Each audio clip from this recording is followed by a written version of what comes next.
Nous sommes tous, toi, mon chien aussi, nous sommes tous de la poussière d'étoiles.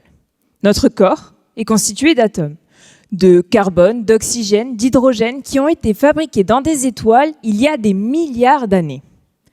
Mais alors, une question se pose. Comment cette poussière d'étoiles a-t-elle fini par devenir nous ? Eh bien, pour répondre à cette question, il faut remonter le temps. Bien avant les dinosaures, avant que la Terre existe, au moment où les planètes commencent à se former. Pour comprendre cela, j'aime utiliser une analogie très scientifique. La pizza. Imaginons que la poussière dans l'univers soit de la farine et que le gaz, ce soit de l'eau. Imaginez maintenant que ma main soit la gravité. Vous savez, cette force qui nous maintient les pieds sur terre.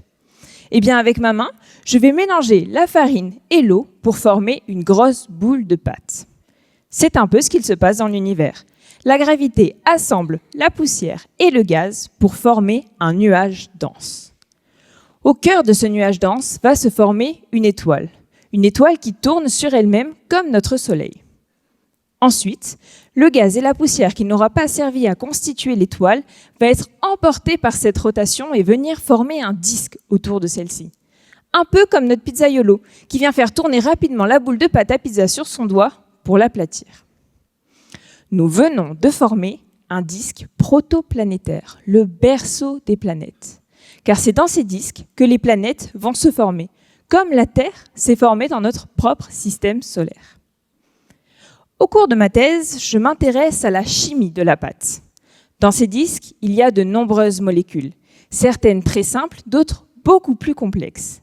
Et ces molécules, elles ne sont pas réparties de manière aléatoire. Elles sont organisées en couches. Le problème, c'est que la plupart du temps, on observe ces disques de face, un peu comme si on regardait toujours la pizza du dessus. On voit la garniture, mais on ne voit pas ce qu'il y a en dessous. C'est pourquoi j'étudie les disques par la tranche, un peu comme si je coupais des parts de pizza pour voir les couches à l'intérieur. Cela me permet de voir où se situent les molécules, dans les couches au centre, plus hautes, plus proches ou plus loin de l'étoile. Et pourquoi est-ce important ? Eh bien, parce que les planètes qui se forment dans ces disques vont hériter de ces molécules. Donc, comprendre où se situent ces molécules, c'est comprendre comment des molécules plus complexes ont pu se former et arriver sur Terre. Des molécules qui sont responsables de l'apparition de la vie.